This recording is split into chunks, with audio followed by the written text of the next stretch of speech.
إن الحمد لله نحمده ونستعينه ونستغفره ونستهديه ونؤمن به ونتوكل عليه ونعوذ بالله من شرور أنفسنا ومن سيئات أعمالنا من يهده الله فلا مضل له ومن يضلله فلا هادي له وأشهد أن لا إله إلا الله وأشهد أن محمدا عبده ورسوله أرسله بالحق بشيرا ونذيرا وداعيا إلى الله بإذنه وسراجا منيرا أما بعد فإن أصدق الحديث كتاب الله وخير الهدى هدى محمد بن عبد الله صلى الله عليه وسلم وشر الأمور محدثاتها وكل محدثة بدعة وكل بدعة ضلالة وكل ضلالة في النار فأعوذ بالله من الشيطان الرجيم من همزه ونفخه ونفثه بسم الله الرحمن الرحيم يا أيها الناس اتقوا ربكم الذي خلقكم من نفس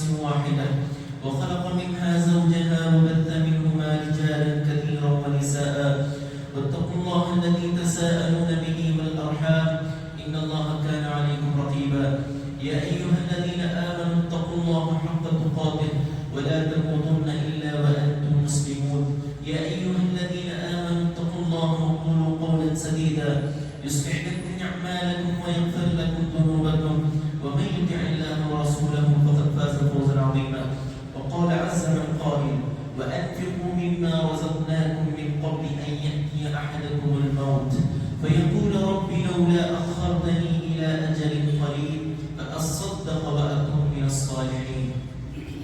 حاضرین جمعہ، تمام قسم کی تعریف، توصیف، حمد و ثنا، کبریائی، بڑائی، بزرگی و برتری اس اللہ الہ وحدہ لا شریک کے لیے لائق و سزاوار ہے۔ بعد ہم نے اللہ کے رسول صلی اللہ علیہ وسلم پر درود شریف بھی بھیجا۔ پھر اس کے بعد میں نے آپ تمام کے سامنے خطبہ حاجہ، خطبہ مسنونہ کے بعد سورہ منافقون آیت نمبر 10 کی تلاوت کی۔ اس آیت کریمہ میں اللہ رب العزت نے آپ کو اور مجھ کو موت کا ڈر دلاتے ہوئے ایک چیز کا حکم دیا۔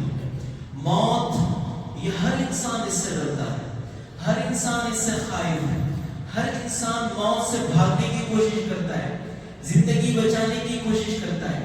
ہر انسان، چاہے وہ غریب ہو، مالدار ہو، مڈل کلاس ہو، کوئی بھی کلاس ہو، ہر انسان یہ چاہتا ہے کہ یہ گھر بک جائے، میری جان بچ جائے، یہ جو ہے میرے پاس روپیے دولت یہ ختم ہو جائے پر میری جان بچ جائے۔ ہر انسان کی خواہش یہ۔ کئی مالدار ہم نے دیکھے جنہوں نے اپنی مالداری کو چھوڑ دیا اپنی جان کو بچانے کے لیے۔ کئی غریب ہم نے ایسے دیکھے جو اپنی ایک گھر کی پراپرٹی کی وہ تک انہوں نے الوداع کر دی اپنی جان کو بچانے کے لیے۔ میرے بھائی، اللہ رب العالمین نے کلام مجید میں 2 جگہوں پر یہ بات کا ذکر کیا۔ موت کے ساتھ اللہ نے ایک چیز کا حکم دیا۔ پہلی چیز اللہ رب العالمین نے موت کے ساتھ جو آپ کو حکم دیا نزول کے اعتبار سے، اللہ رب العالمین نے کہا وَأَنفِقُوا مِمَّا رَزَقْنَاكُم مِّن قَبْلِ أَن يَأْتِيَ أَحَدَكُمُ الْمَوْتُ۔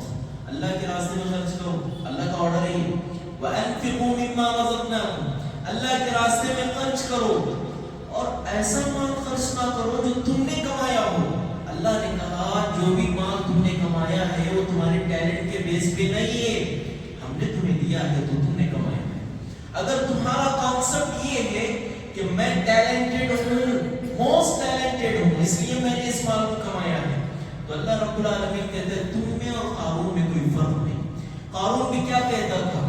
قارون یہ کہتا تھا یہ جو مال ہے، یہ جو مال کی چابیاں ہیں، یہ پورا کا پورا موسیٰ میں نے اپنے ٹیلنٹ کے بیس پہ کمایا۔ موسیٰ علیہ السلام کے سامنے قارون کہتا تھا۔ اللہ رب العالمین کو تھوڑا بھی اترانا پسند نہیں۔ اللہ رب العالمین جگہوں جگہوں پر سورہ یاسین پڑھ کر دیکھ لیجیے آپ، کافی صورتیں ہیں جن میں اللہ رب العالمین نے کہا انفقوا مما رزقناکم، خرچ کرو اس مال کو جس مال کو ہم نے تمہیں دیا ہے۔ ہم نے جو مال تمہیں دیا ہے اس مال میں خرچ کرو، اور کوئی مال ایسا نہیں ہے جو تم نے کمایا ہو ہمارے حکم کے بغیر۔ ہر چیز جو تم کما رہے ہو وہ ہمارے احاطہ علم میں موجود ہے۔ وما تسقط من ورقة الا يعلمها، جو تم کما رہے ہو وہ تو دور ہے، ایک پتا بھی کسی درخت سے گرتا ہے اس کا تک ہمیں علم ہوتا ہے۔ جو بھی تم کما رہے ہو وہ اللہ کا فضل ہے، جو بھی تم کسب کر رہے وَأَنْفِقُوا مِمَّا رَزَقْنَاكُمْ، خرچ کرو اللہ کے راستے میں. کس مال میں؟ جس مال کو اللہ نے تمہیں دیا ہے. اور پھر اللہ رب العالمین نے کہا دیکھو یہ خرچ کرنے کی باری کب تک ہے؟ من قبل ان یأتی احدکم الموت، تم میں سے کسی کی جانب جب موت بڑھتی ہے اس سے پہلے خرچ کرنے کے عادی بن جاؤ.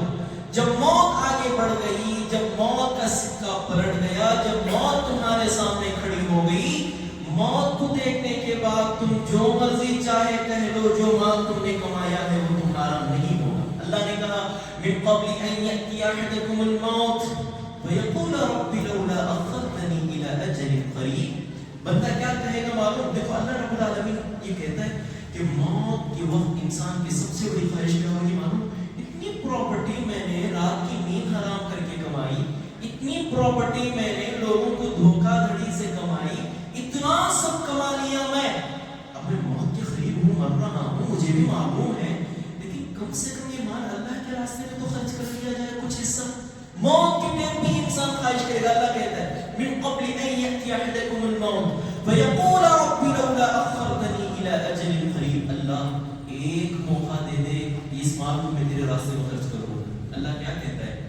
نہیں، موقع نہیں ملے گا. موت کا فرشتہ صرف ایک ہی بار دکھتا ہے، جب دکھ گیا ختم، تمہارا چیلنج چینج ہو گیا، ختم. اس دنیا سے تمہیں ہٹنا ہے، تمہیں جانا ہے، کوچ کرنا ہے، دار فانی سے دار فانی سے دار بقا کی جانب تمہیں جانا ہے. یہ اللہ رب العالمین کا طے شدہ قانون ہے. اللہ رب العالمین نے کہا وَأَصَّدَّقَ وَأَكُن مِّنَ الصَّالِحِينَ. موت کے ٹائم پہ بندہ یہ کہے گا اللہ کچھ خرچ کر کے نیک لوگوں میں میں بھی اپنے آپ کو شامل کر لیتا ہوں، مہلت دے دے. اللہ رب العالمین ایک رتی برابر بھی مہلت دے دے. کیوں؟ کیونکہ اللہ رب العالمین صرف ایک ہی مرتبہ ملک الموت کو بھیجتا ہے بس. اس کے بعد وہ قبض، جسم سے تمام چیزیں کٹ، اور جسم سے جتنی چیزیں اللہ رب العالمین نے آپ کو مجھ کو کرنے کی صلاحیت استعداد دیا تھا سب کچھ ختم. ایک عمل بھی آپ اور میں نہیں کر سکتے. اسی لیے میرے بھائی اللہ رب العالمین نے سورہ منافقون کے ساتھ ساتھ سورہ بقرہ میں بھی اس بات کا ذکر کیا. آیت الکرسی کے اوپر والی آیت یہی ہے. اللہ رب العالمین کہتے ہیں یا ایھا الذین آمنوا انفقوا مما رزقناکم من قبل ان یأتی احدکم الموت. اللہ رب العالمین وہاں بھی ذکر کر رہا ہے اے وہ لوگوں جو ایمان لائے ہو خرچ کرو اس سے پہلے کہ موت کا فرشتہ تمہارے سامنے آ جائے. دو جگہوں پہ ذکر کر رہا ہے. کیوں ذکر کر رہا ہے؟ تاکہ آپ اور میں اللہ کے دیے ہوئے مال میں سے اللہ کے راستے میں کچھ خرچ کر سکیں، کچھ خرچ کر سکیں. اور یہ میرے بھائی آپ نے کافی مرتبہ بیانات میں سن لیا ہوگا، خطبہ اور واعظین کی زبان سے کافی مرتبہ اس ٹاپک کو آپ نے دہرایا ہوا ہوگا. لیکن اس کے ساتھ ساتھ میں آپ کو ایک بات بتاتا ہوں میرے بھائی، خرچ کرنے کا معاملہ جو ہے نا، انسان کا دل جو ہے نا اس کو قلب کہتے ہیں عربی میں. قلب کا معنی یہ ہے کہ ابھی میں آپ کو بہت زبردست تقریر کر کے آپ کو بوسٹ کر دیا اور آپ کا ایمان بہت ہائی ٹیمپریچر کا ہو گیا. آپ کا ایمان ٹیمپریچر ہائی ہونے کے بعد آپ خرچ کرنے میں زیادہ ہو گئے. لیکن دل کیا کرتا ہے معلوم؟ جب خرچ کرنے کا موقع قریب ہوتا ہے دل اتنا کہ کو تھوڑا دے دیں گے نا، 100 کے کو 50 دے دیں گے نا. یہ دل کا معاملہ ہے. اللہ رب العالمین کہتا ہے دل تھوڑے تھوڑے وقت میں بدل جاتا ہے. اسی لیے بار بار کہنے کا پڑتا ہے، بار بار کہنے کو پڑتا ہے کہ آپ اور میں اللہ رب العالمین کے راستے میں خرچ کرنے کو اپنے آپ کے لیے عادی بنائیں. دیکھو آپ صلی اللہ علیہ وسلم کی حدیث ہے، آپ صلی اللہ علیہ وسلم نے فرمایا، صحیح حدیث، آپ صلی اللہ علیہ وسلم نے فرمایا جو انسان اپنی زندگی میں 1 روپیہ خرچ کرے وہ اس سے بہتر ہے موت کے ٹائم پہ وہ اللہ کے راستے میں 100 روپے خرچ کرے. سمجھ رہے بات آپ؟ حضرت ابو ہریرہ رضی اللہ عنہ کی حدیث متفق علیہ بخاری اور مسلم میں بھی ہے. حضرت ابو ہریرہ رضی اللہ عنہ فرماتے جاء رجل الى النبي صلی اللہ علیہ وسلم، اللہ کے رسول کے پاس ایک شخص آیا، کہنے لگا، اچھی حدیث سنی. آپ صلی اللہ علیہ وسلم نے فرمایا ای الصدقۃ اعظم اجرا یا رسول اللہ، اللہ کے رسول صدقے میں سب سے بہترین صدقہ کون سا ہے؟ صدقے میں سب سے اچھا صدقہ کون سا ہے؟ میں اللہ کے راستے میں دوں تو کیسا مال دوں اور کس حساب سے دوں؟ آپ صلی اللہ علیہ وسلم نے فرمایا انت صدقت وانت صحیح شحیح.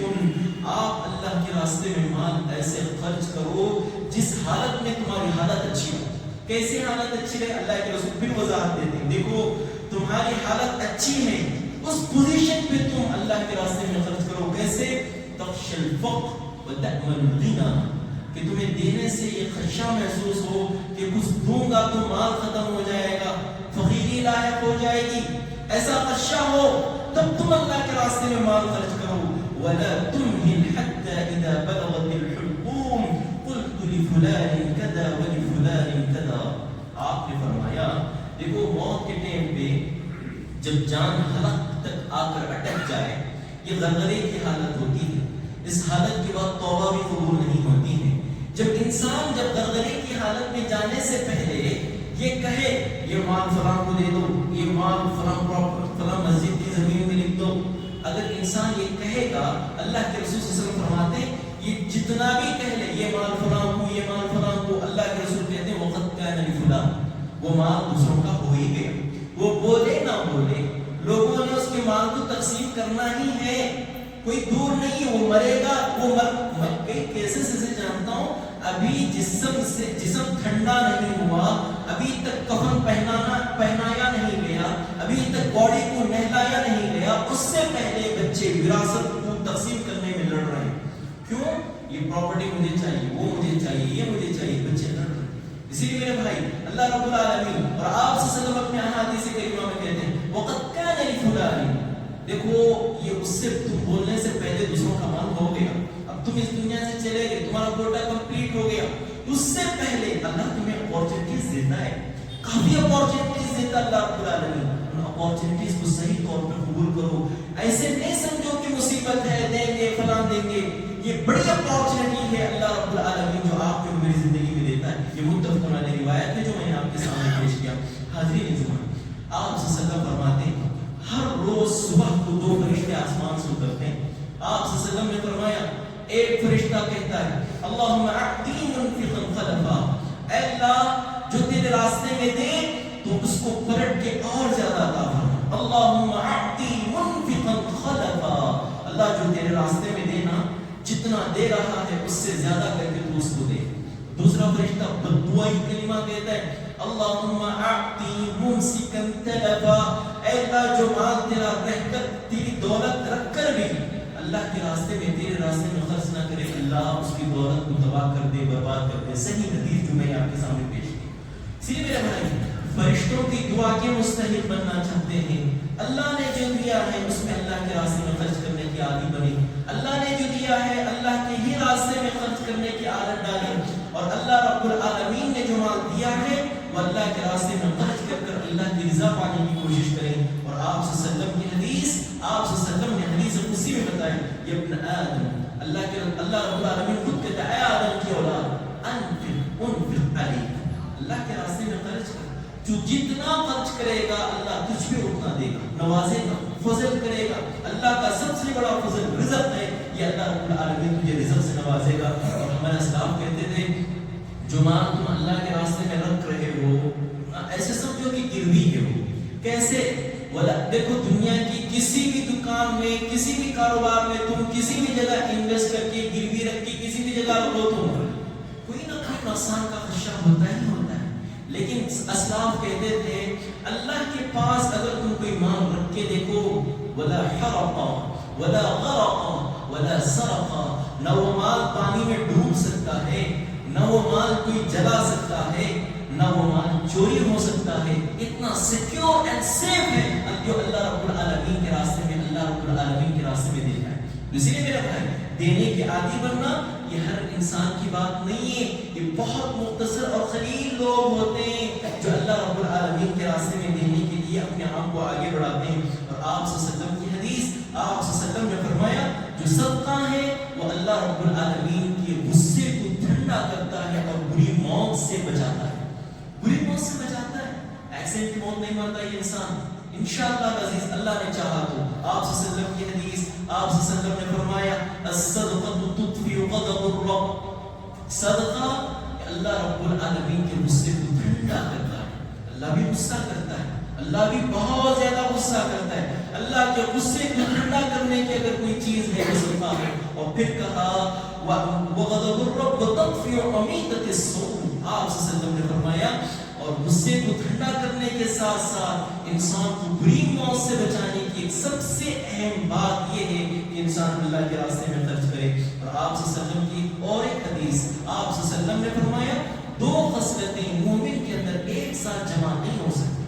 یہ دو کوالٹیز جو بیڈ کوالٹیز ہیں مومن کے اندر آ ہی نہیں سکتے. آپ صلی اللہ علیہ وسلم نے فرمایا خصلتان لا تستمعان فی مؤمن البخل وسوء الخلق. آپ نے فرمایا بخیلی، کنجوسی مومن کے اندر آ ہی نہیں سکتی، اور برے اخلاق، بیڈ کیریکٹر یہ مومن کے اندر آ ہی نہیں سکتے. یہ آپ صلی اللہ علیہ وسلم کی حدیث جو میں نے آپ کے سامنے ابھی تھی بتائی.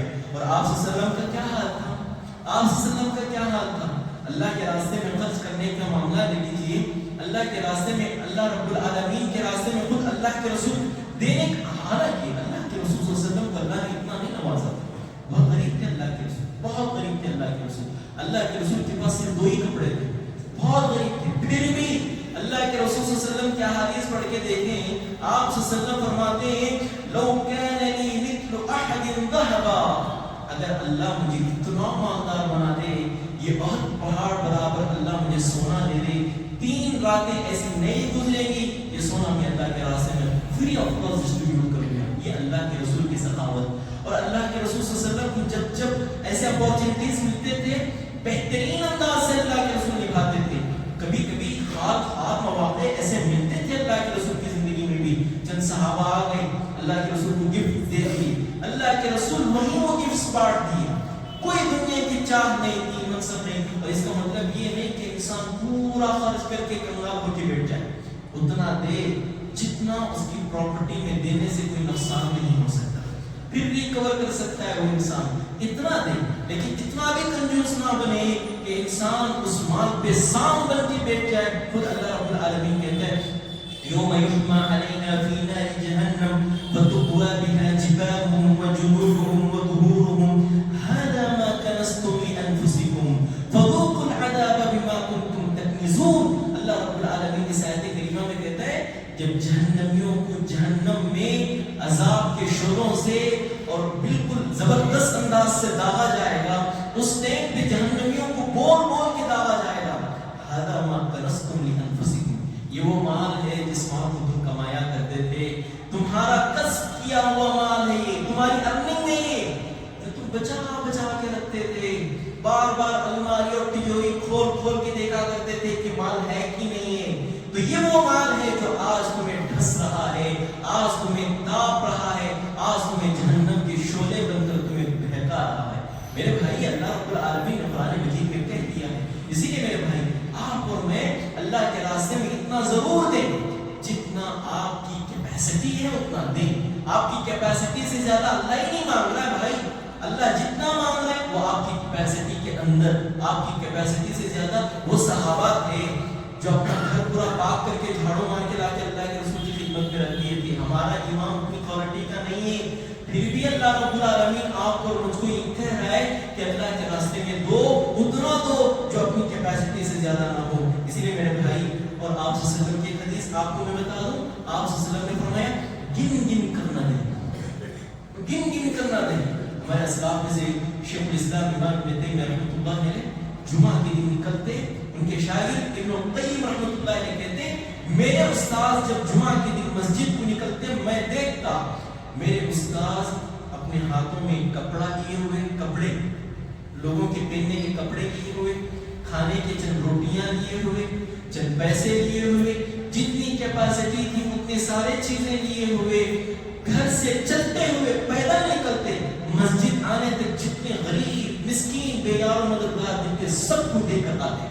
سمجھ رہے بات؟ یہ جمعہ کے دن خصوصیت کے ساتھ غریب مسکین بے یار و مددگاروں کا خیال رکھنا یہ سب سے اہم اور مہم ٹاپ ہے، یہ سب سے اہم اور مہم چیز ہے جو احباب پیچھے ابھی مطلب بہت لائن لگ جائے گی. ابھی خطبے کے لیے کافی وقت ہے، تھوڑا خیال ہو کے بیٹھ جائیے انشاءاللہ. جو احباب سامنے کافی جگہ ہے، مطلب جب سبھی بنے گی تو آدھے مطلب پوری فل ہے مسجد، آدھے ہی لوگ آگے سب ہوں گے. تو اس لیے گزارش ہے کہ سامنے ہو کر بیٹھ جائیے. آپ صلی اللہ علیہ وسلم کی احادیث میں نے آپ تمام کے سامنے ابھی تک بیان کی. ابن مسعود رضی اللہ عنہ کی بات میں آپ کو بیان کر دوں. ابن مسعود رضی اللہ عنہ کہتے ہیں اللہ رب العالمین نے سورہ تغابن کی ایک آیت بتائی. حضرت جبرائیل علیہ السلام آئے، حضرت جبرائیل علیہ السلام نے آ کر کہا ان تقرضوا اللہ قرضا حسنا، اللہ رب العالمین تم سے قرض مانگتا ہے، قرض دو اللہ کے راستے میں، اللہ کو قرض دو۔ حضرت عبدالرحمن بن مسعود، حضرت عبداللہ بن مسعود رضی اللہ عنہ کہتے ہیں یہ آیت اترتے ہی ابو دحدہ الانصاری رضی اللہ عنہ اللہ کے رسول کے پاس آئے، کہنے لگے یا رسول اللہ، اللہ ہم سے قرض مانگتا ہے، ان تقرض اللہ قرضا حسنا، اس سے اچھا قرض کیا ہو سکتا ہے جو بندہ اللہ کو قرض دے۔ اللہ کو بھی قرض کی ضرورت ہوتی ہے، اللہ بھی قرض لینا چاہتا ہے۔ آپ صلی اللہ علیہ وسلم نے اس حدیث سے پوری مطلب آیت کی پوری بہترین انداز سے وضاحت اور کلیریفیکیشن دی۔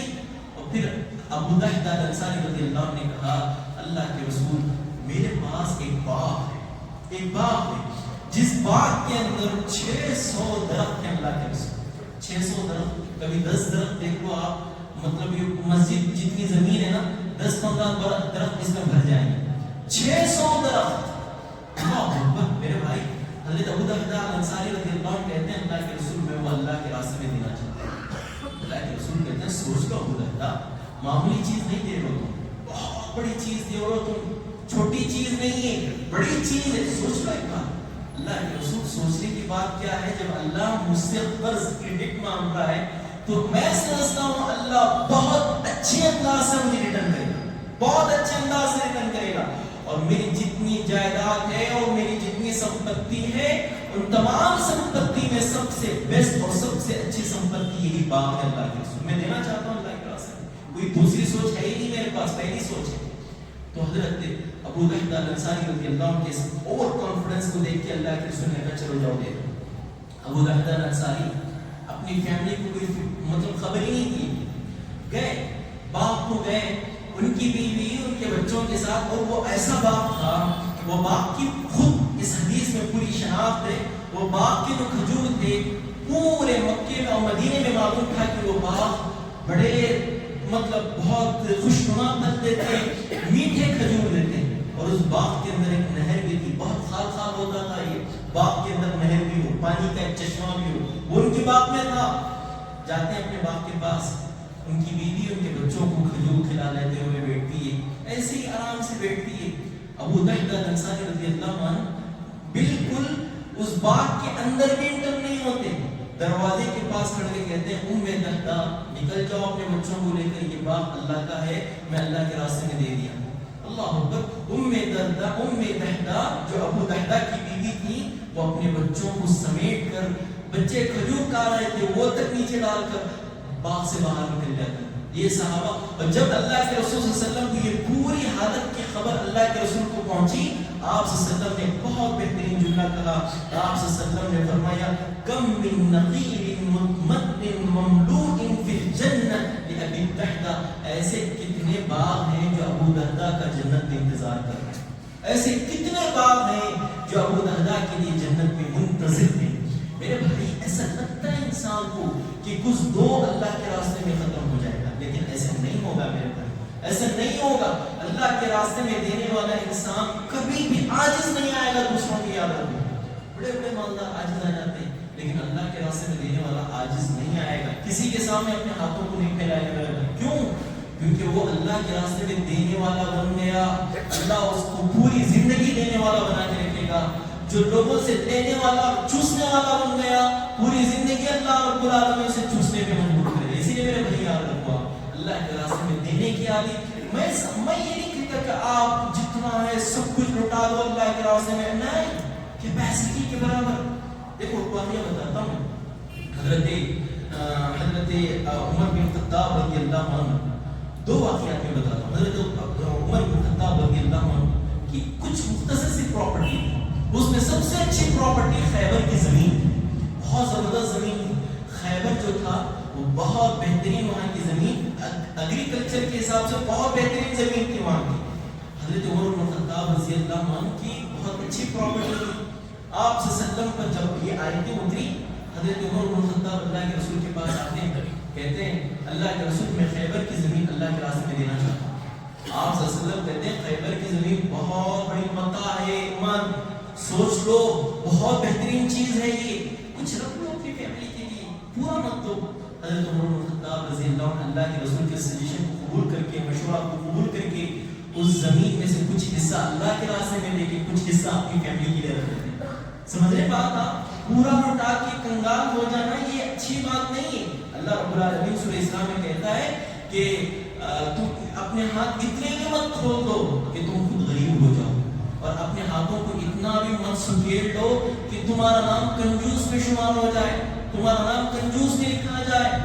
دو اتنا دو جتنی تمہاری کیپیسٹی ہے، کیپیسٹی سے زیادہ بھی مت دو، کیپیسٹی کے اتنا اندر بھی مت دو کہ تم کنجوس ہو جاؤ. اسی کے ساتھ ساتھ سعد بن ابی وقاص رضی اللہ عنہ کا ایک واقعہ، یہ بہت اچھے رچ مین تھے، یہ بہت اچھی پراپرٹی کے مالک تھے. صرف ان کو ایک بیٹی تھی، بس ایک بیٹی تھی. کیا ہوا؟ ایک بیٹی تھی، وہ اپنا پوری جائیداد پوری سمپتی کو اللہ کے راستے میں دینا چاہ رہے تھے. مسئلہ یہ ہوا سعد بن ابی وقاص یہ سوچ رہے تھے یہ ایک بیٹی ہے، اس کو کیا دے، پورا اللہ کے راستے میں دے دیں گے. اللہ کے رسول کے پاس آتے ہیں، کہتے ہیں یا رسول اللہ میں اللہ کے راستے میں کچھ دینا چاہتا ہوں، کتنا کتنا؟ آپ وسلم کہتے ہیں اولاد کتنی ہے؟ سعد بن ابی وقاص کہتے ہیں صرف ایک بیٹی، صرف ایک بیٹی. تو آپ وسلم فرماتے ہیں دیکھو اللہ کے راستے میں جتنا تم دینا چاہتے ہو بتاؤ کتنا دو. وہ کہتے ہیں اللہ کے رسول میں اللہ کے راستے میں پورا دینا چاہتا ہوں. آپ وسلم کہتے ہیں اتنا تو مت دو، اتنا تو مت دو. کہتے ہیں سعد بن ابی وقاص اللہ کے رسول میں پونا دینا چاہتا ہوں. اللہ کے رسول کہتے ہیں یہ بھی بہت زیادہ ہے. پھر حضرت سعد بن ابی وقاص کہتے ہیں 50-50 آدھا آدھا دینا چاہتا ہوں میں، آدھا میں آدھا اللہ کے راستے میں. آپ صلی اللہ علیہ وسلم کہتے ہیں یہ بھی زیادہ ہے ساتھ. پھر آپ صلی اللہ علیہ وسلم کو سعد بن ابی وقاص کہتے ہیں یا رسول اللہ الثلث، ایک تہائی حصہ، 4 میں سے ایک حصہ میں اللہ کے راستے میں دے دوں. آپ صلی اللہ علیہ وسلم کہتے ہیں الثلث والثلث کثیر، آپ ایک حصہ دینا چاہ رہے ہیں یہ دے سکتے ہیں لیکن یہ بھی زیادہ ہے. تو میں یہ بتا رہا ہوں آپ کو، آپ تو ایسے لوگ نہیں ہیں جو پورا دے دیں، ایسے کوئی مطلب اتنے اچھے لوگ نہیں ہیں. پرانے زمانے کی باتیں ہیں جو بتا رہا ہوں میں آپ کو. اتنے اچھے دل کے مالک ایسے لوگ ملیں گے انشاءاللہ، ایسی بات نہیں کہ نہیں ملیں گے، ایسے 2-3 لوگ ہوں گے. لیکن کامن ہماری یہی چل رہی ہے، پوری ایک ریس میں آپ اور میں چل رہے ہیں دنیا کمانے کے چکر میں. تو اس موقع میں ہر کوئی تیری دیوار سے اونچی میری دیوار بنے کے چکر میں کون ہے جو اس طرح سے ڈسٹریبیوٹ کرتا پھرے، نہیں ہو سکتا. لیکن میں بتا یہ رہا ہوں جو صحابہ تھے ان کا ایمان کیسا تھا. چونکہ اللہ رب العالمین قرآن مجید میں نہیں کہا رضی اللہ عنہم ورضوان، جنت ان کے لیے راضی، جنت ان کے لیے تیار، اللہ ان سے راضی، وہ اللہ سے راضی. ایسے نہیں کہا اللہ رب العالمین، وہ اس حساب کو پہنچے تھے، اس لیول کو پہنچے تھے. اللہ رب العالمین 4ویں پارے کی پہلی آیت جب اتارا لن تنالوا البر حتى تنفقوا مما تحبون، تم اس وقت اللہ کی رضا نہیں پا سکتے، اللہ کی خوشنودی نہیں پا سکتے، اللہ کی محبت اس وقت تک پا نہیں سکتے جب تک کہ تم اپنی پسندیدہ اور اپنے محبوب تر مال کو اللہ کے راستے میں خرچ کرو. یہ آیت اتری، صحابی ابو طلحہ الانصاری رضی اللہ عنہ کہنے لگے اللہ کے رسول ایسا ہی ہے، جب ہم اپنے پسندیدہ مال کو اللہ کے راستے میں خرچ کریں گے تو اللہ مجھے پسند کرے گا، ہمیں پسند کرے گا. آپ صلی اللہ علیہ وسلم نے کہا بالکل ایسے ہی ہے. حضرت ابو طلحہ الانصاری رضی اللہ عنہ کہتے ہیں اللہ کے رسول میری پوری جائیداد میں سب سے بہترین جائیداد بیروحہ باغ ہے. ان کا باغ بہت چرچے تھے، ان کے باغ اتنے زبردست چرچے تھے. مدینے میں سب سے خوبصورت باغوں میں ان کا باغ تھا، بہت اچھا تھا باغ ان کا. اور اس حساب سے، اس زمانے کے حساب سے ان کا باغ ایک فارم ہاؤس کی طرح تھا، بہت زبردست لگتا تھا یہ باغ. حضرت ابو طلحہ الانصاری رضی اللہ عنہ کہتے ہیں اللہ کے رسول کو دینا چاہ رہا ہوں. آپ نے کہا دیکھو اللہ کے راستے میں دو، لیکن میں کہتا ہوں کہ آپ کے جو غریب رشتہ دار ہیں انہیں بات. حضرت ابو طلحہ الانصاری وللہ فوراً جاتے ہیں، کہتے ہیں یہ اللہ کے لیے ہے، جو میرے غریب رشتہ دار بھائی ہیں ان تمام لوگوں کو میں کہتا ہوں یہ آپ کے اس باغ کو بانٹ لیں آپس میں ایک دوسرے سے. تو یہ صحابہ تھے، ان کا ایمان اس لیول کا تھا، وہ اتنا زبردست سوچتے تھے. جب مکہ سے ہجرت کر کے لوگ مدینہ آئے، مدینہ آنے کے بعد کیا ہوا، لوگوں کو پانی کی بہت سخت ضرورت پڑ گئی، بہت سخت ضرورت پڑ گئی. مسئلہ کیا تھا، صرف ایک کنواں تھا یہودی کا، جو کا ایک کنواں تھا، اس کنویں سے اتنا چارجز لیتا تھا، وہ ایک ڈول کے کئی چارجز لیتا تھا. وہ مسلمان تھک گئے، پہلے ہی پیسے کو پیسہ نہیں ہے یہاں. اللہ کے رسول صلی اللہ علیہ وسلم نے جو بھائی چارگی کرائی ہے اس لیے نہیں کہ میں پورا انصاری بھائی کو لوٹ کے کھا جاؤں. اب یہ پانی کی بڑی خدمت ہو رہی ہے، آپ صلی اللہ علیہ وسلم سے صحابہ نے شکایت کی اللہ کے رسول پانی کی بڑی قلت ہے مدینے میں، وہ یہودی کا کنواں ہے پانی دے رہا نہیں ہے۔ آپ صلی اللہ علیہ وسلم مدینہ المنورہ مسجد نبوی میں تمام صحابہ کو جمع کرتے کہتے تم میں سے کوئی ہے اس کنویں کو خرید؟ حضرت عثمان بن عفان کہتے ہیں اللہ کے رسول میں اس کنویں کو خریدتا ہوں۔ جاتے ہیں بہت بارگننگ کرتے ہیں اس یہودی سے، بات نہیں بنتی، بات یہاں تک آ کر اٹک جاتی ہے کہ عثمان وہ بھی ایک گناہ نہیں دو گناہ نہیں، اس کنویں کے ریٹ کے مطابق 10 گنا حضرت عثمان بن عفان پے کرنے کے باوجود بھی وہ کیا کہتا ہے ایک دن کنواں تمہارا ایک دن کنواں میرا۔ اتنا ہی ہوتا ہے اللہ ہوگا، کیونکہ اسے معلوم تھا کنواں جب تک میرے انڈر میں رہے گا تب تک مسلمان میرے انڈر میں رہیں گے، ماتحت رہیں گے، کیونکہ پانی یہ بیسک اور بنیادی ضرورت ہے۔ اب کیا ہوا؟ حضرت عثمان بن عفان نے کہا چلو بھائی منظور ہے، اور اس یہودی نے کہا عثمان میں سمجھتا تھا کہ تم ٹیلنٹڈ بزنس مین ہو، یہ کیا ہے یہ اس کنویں کا ریٹ تمہیں بھی معلوم ہے، اس کنویں کو 10 گنا زیادہ کیوں دے رہے ہو مجھے؟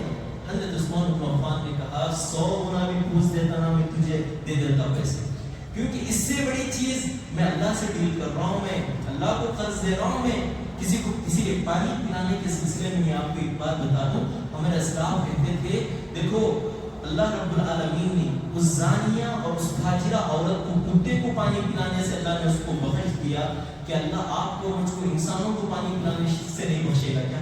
ہمارے اسلاف کہتے تھے پانی زیادہ پلاؤ رہو، وہ پانی نہیں پلانا، حقیقی پانی پلانا۔ سمجھ رہے بات آپ؟